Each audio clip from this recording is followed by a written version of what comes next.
कई लोग इस बात को सुनना नहीं चाहेंगे, लेकिन अगर तुमने यह वीडियो पूरा देख लिया तो शायद तुम वो इंसान नहीं रहोगे जो तुम अभी हो। सच तो यह है कि तुम अभी तक जिए ही नहीं हो। तुम बस एक चलती फिरती लाश हो जिसे समाज ने अपनी पसंद के कपड़ों से सजाया है। तुम जिसे अपना व्यक्तित्व कहते हो वह दरअसल कूड़े का वो ढेर है जो दूसरों ने तुम्हारे दिमाग में फेंक दिया है। जिद्दू कृष्णमूर्ति कहते हैं कि तुम्हारी पूरी पहचान उधार की है। तुम्हारी पसंद, तुम्हारे सपने, तुम्हारी नफरत और तुम्हारा प्यार सब कुछ सेकंड हैंड है। जिसे तुम मैं कहते हो वो तुम्हारा है ही नहीं। आज हम तुम्हारी उस विरासत में मिली पहचान की धज्जियां उड़ाएंगे जिसे तुम सालों से सीने से लगाकर बैठे हो। आज तुम्हें पता चलेगा कि तुम कौन नहीं हो।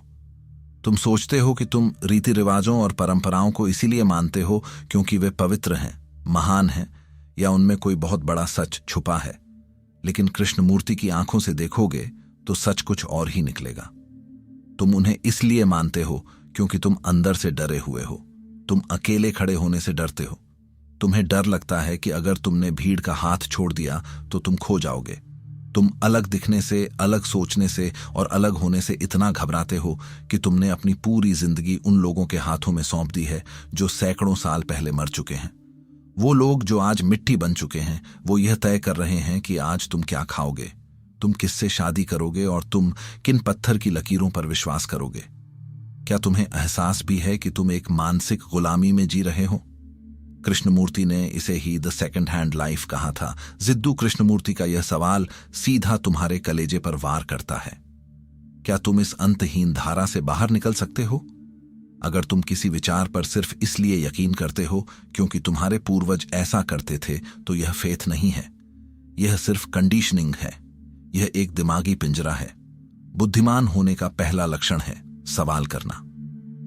विजडम ऑफ द एजेस यानी सदियों पुरानी समझदारी के नाम पर जो कचरा तुम्हें बेचा गया है, क्या तुमने कभी उसे परखने की हिम्मत की है? कोई विचार अगर 1000 साल तक टिक गया है तो इसका मतलब यह बिल्कुल नहीं है कि वह सच है।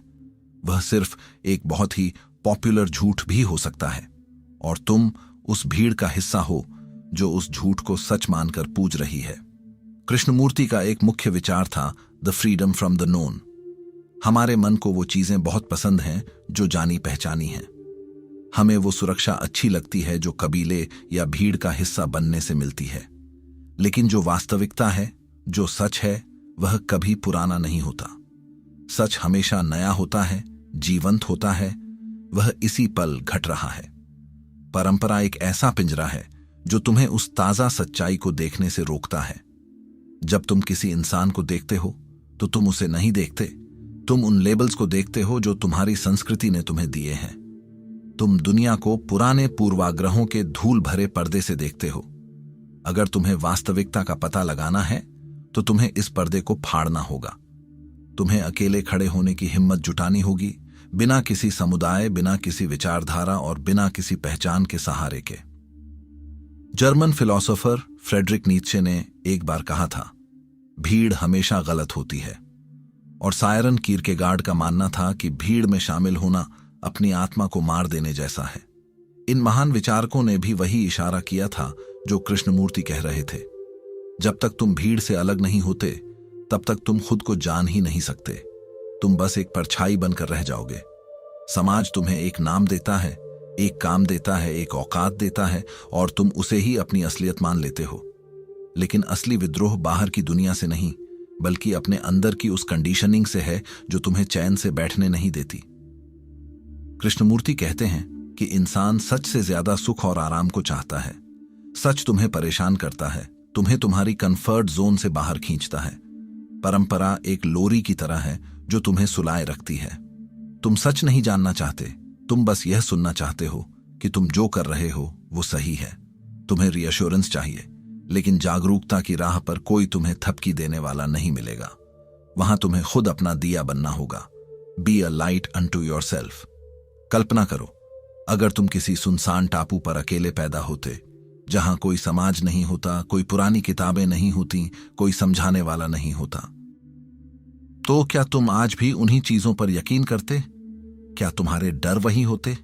क्या तुम्हारी महत्वाकांक्षाएं वही होती? नहीं। तुम जो आज हो वो एक सोशल इंजीनियरिंग का नतीजा हो। तुम एक मैन्युफैक्चर किए गए प्रोडक्ट हो। एक पुराना फिलोसॉफिकल सवाल है, अगर एक जहाज के पुराने पड़ चुके हर एक तख्ते को एक एक करके बदल दिया जाए तो क्या वो अंत में वही पुराना जहाज बचेगा? और अगर उन पुराने तख्तों से एक नया जहाज बना दिया जाए तो असली जहाज कौन सा है? आप भी वही हैं। आपके विचार बदले, आपकी कोशिकाएं बदली, आपकी पसंद बदली। जिस मैं को आप बचाने की कोशिश कर रहे हैं वो सिर्फ एक मानसिक भ्रम है। आप एक बहती हुई नदी हैं जिसे आपने एक ठहरा हुआ तालाब समझ लिया है। कृष्णमूर्ति कहते हैं कि मन एक म्यूजियम बन चुका है जहां पुराने विचारों की मूर्तियां सजी हैं और तुम दिन रात उनके सामने सिर झुकाते हो। फ्रीडम फ्रॉम द नोन का मतलब है उस पूरे म्यूजियम को जलाकर राख कर देना ताकि तुम उस खालीपन में सच को देख सको। तुम्हें अपने पूर्वजों का सम्मान करना चाहिए, बिल्कुल, लेकिन उन्हें अपनी कब्रों से निकलकर तुम्हारी जिंदगी चलाने की इजाजत मत दो। जो मर चुके हैं उनकी बारी खत्म हो चुकी है, अब तुम्हारी बारी है। क्या तुम अपनी जिंदगी की स्क्रिप्ट खुद लिखोगे या पुरानी फटी हुई किताबों के पन्ने पलटते रहोगे? कृष्णमूर्ति कहते थे कि सत्य एक बिना रास्ते वाली भूमि है। Truth is a pathless land. वहां तक पहुंचने के लिए कोई नक्शा नहीं है, कोई गुरु नहीं है, कोई गाइड नहीं है। तुम्हें खुद चलना होगा। अगर तुम वाकई बुद्धिमान होना चाहते हो तो तुम्हें देखने की कला सीखनी होगी, बिना किसी जजमेंट के, बिना किसी लेबल के। जब तुम एक पेड़ को देखते हो तो क्या तुम वाकई उस पेड़ को देखते हो, या तुम्हारे दिमाग में तुरंत शब्द आता है नीम का पेड़ या बरगद का पेड़? जैसे ही तुमने नाम दिया तुमने देखना बंद कर दिया। तुमने उस जीवित चीज को एक शब्द की जेल में बंद कर दिया। यही हम इंसानों के साथ करते हैं। हम लोगों को उनकी समुदाय, उनके देश, उनके ओहदे से देखते हैं। हम इंसान को कभी नहीं देखते।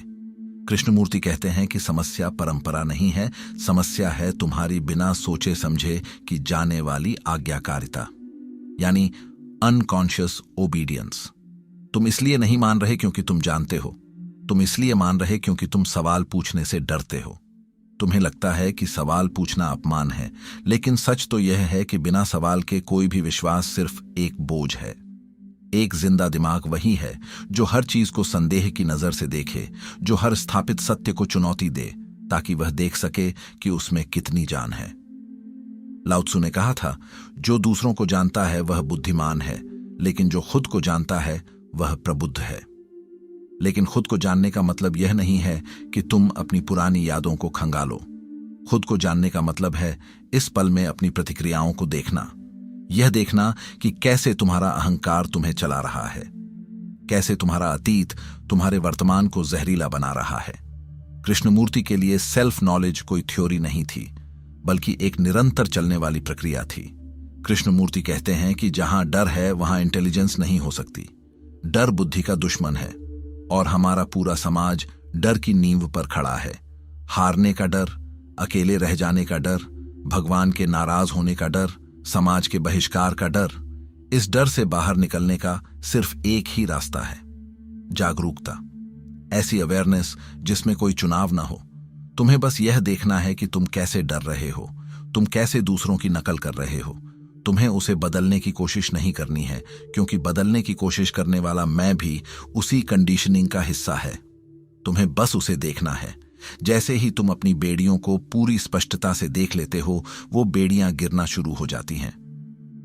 यह सुनने में बहुत डरावना लग सकता है, क्योंकि जब तुम अपनी पहचान की ये सारी परतें उतार दोगे तो हो सकता है तुम्हें अंदर कुछ भी न मिले। तुम्हें लगेगा कि तुम खाली हो गए हो। लेकिन कृष्णमूर्ति कहते हैं कि इसी खालीपन में सृजन यानी क्रिएशन है। इसी खालीपन में असली प्रेम और करुणा है। जब तुम कुछ नहीं होते हो तभी तुम सब कुछ हो सकते हो। जब तक तुम एक खास समुदाय, एक देश बने हुए हो, तुम पूरी मानवता से कटे हुए हो। तुमने खुद को एक छोटे से बाड़े में बंद कर लिया है। दुनिया में इतनी जंगें, इतनी नफरत क्यों है? क्योंकि हम सब ने अपनी अपनी पहचानों को पकड़ रखा है। हम अपने लेबल को बचाने के लिए जान देने और लेने को तैयार हैं। लेकिन क्या कभी किसी ने सोचा है कि ये लेबल्स हमें दिए किसने हैं? ये महज शब्द हैं। अगर तुम इन शब्दों को हटा दो तो तुम क्या हो? अष्टावक्र गीता में भी राजा जनक से ठीक यही कहा गया है कि तुम न तो यह शरीर हो और न ही कर्म करने वाले, तुम सिर्फ एक विशुद्ध साक्षी, प्योर विटनेस हो। तुम रूपहीन और मुक्त हो। कृष्णमूर्ति जिस जागरूकता की बात कर रहे हैं वह यही साक्षी भाव है। जब तुम खुद को समाज के दिए गए इन लेबल्स से अलग कर लेते हो, तब तुम देखते हो कि तुम सिर्फ एक देखने वाले हो, वह खालीपन हो जिसमें सब कुछ घट रहा है। ये सारे लेबल जो तुमने ओढ़ रखे हैं, ये सिर्फ तुम्हारी दिमागी बीमारी का हिस्सा है। याद रखो, बुद्धिमान होना और जानकार होना दो अलग बातें हैं। एक कंप्यूटर के पास बहुत जानकारी हो सकती है, पर वह बुद्धिमान नहीं होता। बुद्धि का मतलब है देखने की क्षमता। यह देखने की क्षमता कि क्या झूठ है। जैसे ही तुम झूठ को झूठ की तरह देख लेते हो, सच अपने आप प्रकट हो जाता है। तुम बस झूठ को छोड़ दो, अपनी उधार की पहचान को छोड़ दो, अपनी कंडीशनिंग को छोड़ दो। जिद्दू कृष्णमूर्ति की एक बहुत मशहूर बात है। वे कहते थे कि यह स्वास्थ्य का कोई पैमाना नहीं है कि तुम एक गहरे बीमार समाज में अच्छी तरह से फिट हो। अगर तुम समाज के हिसाब से बिल्कुल परफेक्ट चल रहे हो, तो इसका मतलब है कि तुम भी उतने ही बीमार हो जितना यह समाज। असली नैतिकता वह नहीं है जो किसी किताब में लिखी है। असली नैतिकता वह है जो तुम्हारी अपनी संवेदनशीलता से पैदा होती है। जब तुम जागरूक होते हो तो तुम किसी को दुख नहीं पहुंचा सकते, तुम्हें किसी कानून की जरूरत नहीं होती। लेकिन जब तुम सोए हुए हो तो तुम धर्म और कानून के नाम पर भी कत्लेआम कर सकते हो, और आज की दुनिया इसका सबसे बड़ा सबूत है। तो अब सवाल यह है, क्या तुम तैयार हो? क्या तुम तैयार हो अपनी उस सेकंड हैंड जिंदगी को अलविदा कहने के लिए?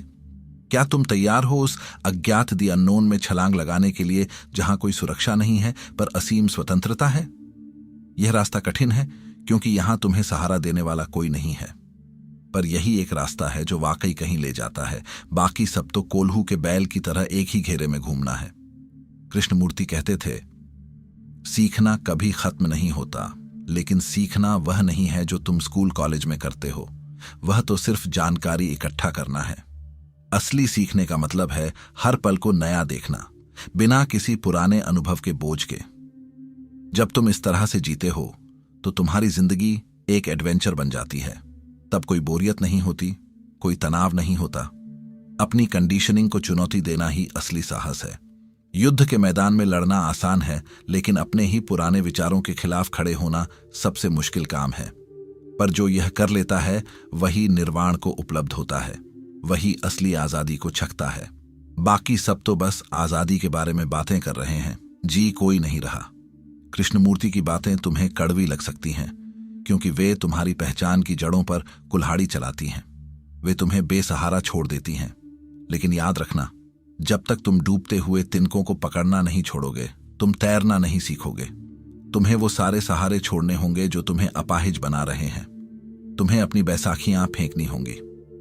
कृष्णमूर्ति कहते थे कि जिंदगी का मकसद कोई मंजिल पाना नहीं है, बल्कि उस चलने की प्रक्रिया में ही सारा अर्थ छुपा है। The journey is the goal. और वह यात्रा तभी शुरू होती है जब तुम भीड़ का साथ छोड़ते हो। यह तुम्हें शुरू में बहुत डरावना लगेगा, जैसे तुम किसी अंधेरी खाई में गिर रहे हो, लेकिन उसी खाई के नीचे वह सच है जो तुम्हें हमेशा के लिए मुक्त कर देगा। जैसा कि कृष्णमूर्ति ने बार बार कहा, B a light unto yourself. अपनी रोशनी खुद बनो, किसी और की मशाल के पीछे मत चलो, क्योंकि वो उनकी रोशनी है, तुम्हारी नहीं। कृष्णमूर्ति का पूरा जीवन इसी एक बात के इर्द गिर्द घूमता रहा कि इंसान कैसे मानसिक रूप से आजाद हो सकता है। उन्होंने कभी नहीं चाहा कि उनका कोई अनुयायी बने।